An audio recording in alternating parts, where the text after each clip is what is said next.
Oi, gente, vamos nós de novo, né? Então, assim, nós vamos agora falar do segurado facultativo. Você deve estar perguntando, ei, Cecília, não está na ordem da apostila, você está furando a fila. De fato, mas é por uma questão, assim, de agilidade. Então, vamos logo com aqueles que não vão nos dar muito trabalho. Então, o segurado facultativo, tá? Ele vai ser mais fácil de você aprender. A gente deixa, tá, os mais cheios de detalhes para um pouquinho mais à frente. Vamos lá. Segurados.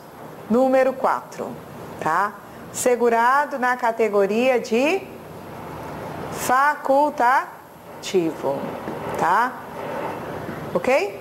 Então, o segurado facultativo, ele contribui na medida em que ele queira. A filiação do segurado facultativo é um ato volitivo. Então, a dona de casa, um estudante, uma pessoa que está desempregada, mas quer manter suas contribuições, tá? Vai poder se inscrever na condição de facultativo e efetivar, né, o pagamento de contribuições. Então, vamos lá. Facultativo, qual é a base de cálculo de um segurado facultativo? É o salário de contribuição. Uai, que isso? Salário de contribuição? E ele tem salário? Gente, cuidado, salário de contribuição, tá? É um conceito da Previdência Social. Então, o que eu tenho que entender de cara? Salário de contribuição nem sempre é salário. Aliás, eu diria que ele não é salário, ele é a remuneração, composta de salário, tá? E de outros itens remuneratórios que sejam, né, assegurados ao trabalhador. Então, veja só. O salário de contribuição, ele pode ser tanto a remuneração, quanto um valor declarado pelo segurado. Essa hipótese de utilizar como seu salário de contribuição um valor declarado, tá? É uma hipótese aplicável apenas a quem? A este que é o segurado facultativo. Ele não exerce atividade remunerada, então eu não vou esperar que o salário de contribuição dele seja qualquer forma de remuneração. Tá? Então, o salário de contribuição para ele, em vez de ser a remuneração, vai ser o quê? Um valor por ele declarado. Um valor por ele declarado que vai ter mínimo e máximo. Qual é o valor declarado? Ele escolhe. Pode ser um salário mínimo, tá? Como limite mínimo.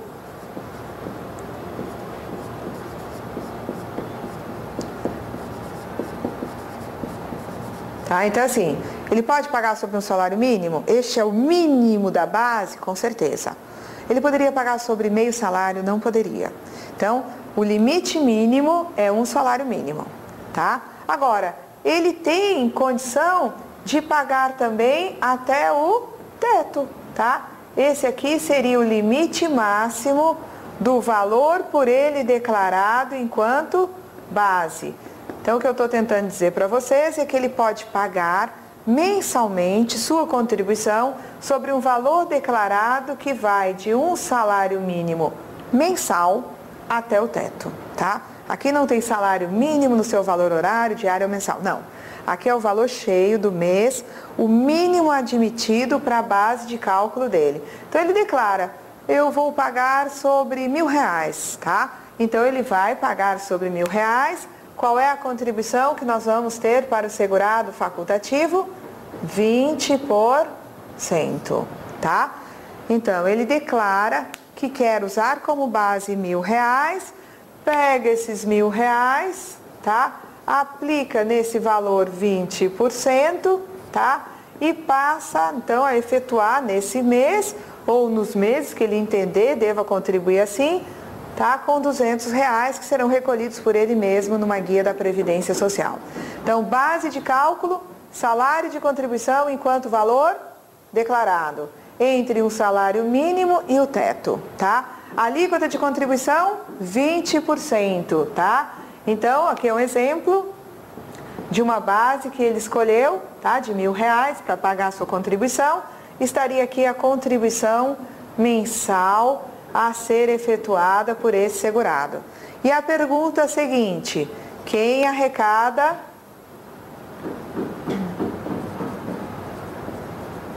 Aqui eu não preciso separar.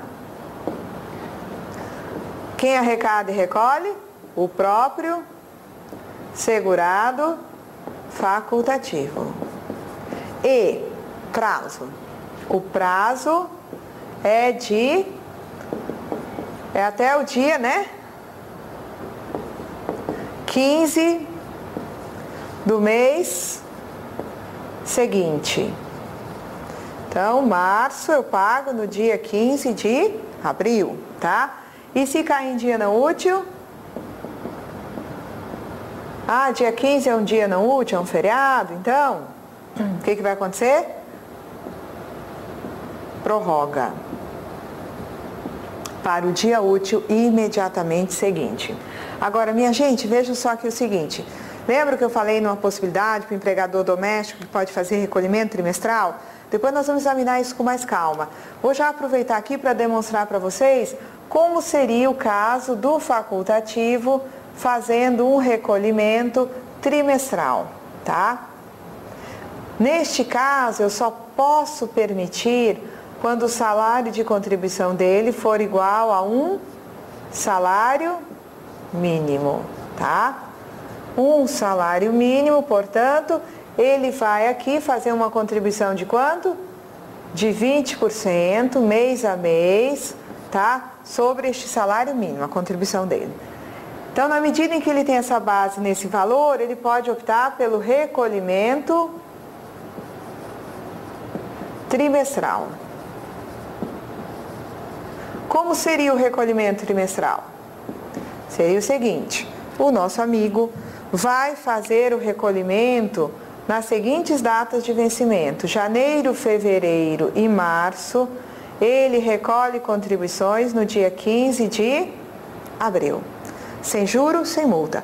Calcula a contribuição, tá? Para janeiro, 20% da base, para fevereiro, para março, junta as contribuições dos 3 meses e joga numa guia da Previdência que vai ser paga lá no banco no dia 15 de abril. Abril, maio e junho. Qual é o vencimento? 15 de julho.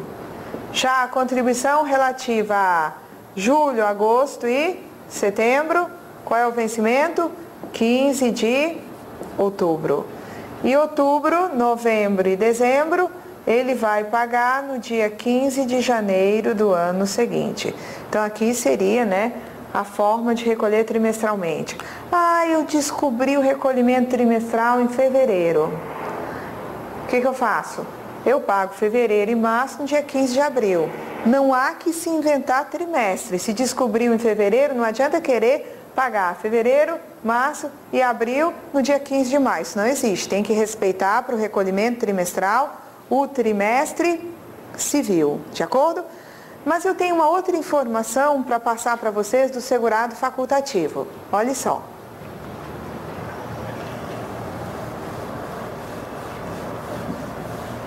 Na Constituição, tá, foi incluído um dispositivo que trata da inclusão previdenciária, tá? Então, aquelas pessoas, por exemplo, uma dona de casa, de baixa renda, na medida em que ela não tem a condição de contribuir nessa situação aí de 20% de salário mínimo, vai se dar a ela a prerrogativa de contribuir usando alíquotas menores. Ela paga uma alíquota que em vez de 20% vai ser 11%, tá? Faz jus a benefícios no valor de um salário mínimo, exceto a aposentadoria por tempo de contribuição. Então eu vou apresentar para vocês aqui, tá? A contribuição de um segurado facultativo que decidiu que quer pagar no sistema da inclusão previdenciária, também, tá? Denominado de Plano Simplificado de Previdência Social. Então, o nosso amigo facultativo quer, né, na verdade, por ser de baixa renda, pagar uma alíquota menor. O que ele vai ter aqui? O salário de contribuição dele vai ser igual a um salário mínimo, tá? Um salário mínimo, e em vez de pagar 20%, a contribuição nesse sistema, né, de inclusão previdenciária ou plano simplificado, vai ser de quanto? De 11%. Então ele vai pagar mês a mês 11% sobre um salário mínimo. E se quiser fazer um recolhimento trimestral, pode? Pode fazer recolhimento trimestral, sim. Ele recolhe janeiro, fevereiro e março, 11% do salário mínimo para janeiro, 11% para fevereiro, 11%, né, sobre o salário mínimo para março, junta tudo e recolhe no dia 15 de abril, não há nenhum problema. Agora, qual é a consequência de pagar assim? Faz jus à aposentadoria por idade? Sim, de um salário mínimo. Faz jus ao auxílio doença? Faz, um salário mínimo. Agora, vai ter direito a aposentar por tempo de contribuição? Não. Não tem direito a aposentar por tempo de contribuição. E se mais na frente a pessoa ficar assim, poxa, paguei aquele tempo na inclusão previdenciária, agora nem posso contar para tempo de aposentadoria por tempo de contribuição. Seria possível reverter essa situação? Seria, basta o indivíduo pagar, onde ele pagou 11, ele soma, ele paga mais uma contribuição de 9%, né, totalizando 20%, e daí ele poderia, pagando 20%, né, óbvio, quando ele for fazer essa complementação, algum tempo depois ele vai ter que pagar acréscimo, não é? Nesses 9% que ele está tentando complementar nos 11% para chegar nos 20%. Mas ele pode fazer isso de modo a resgatar a possibilidade de contar o período que ele estava pagando na inclusão para tempo de contribuição. Agora, quando ele paga assim 11% de um salário mínimo, ele faz jus a benefício sim de um salário mínimo, mas não a aposentadoria por tempo de contribuição. Neste caso, quem arrecada e recolhe? O próprio, né, facultativo. E qual é o prazo? Dia 15 do mês subsequente. Caiu em dia não útil? Prorroga. Então, só lembrar, importantíssimo, aqui, o salário de contribuição de um facultativo é um valor por ele declarado, de acordo? Então, por enquanto, nós ficamos até aqui e voltaremos em seguida para tratar do contribuinte individual. Até a próxima, gente!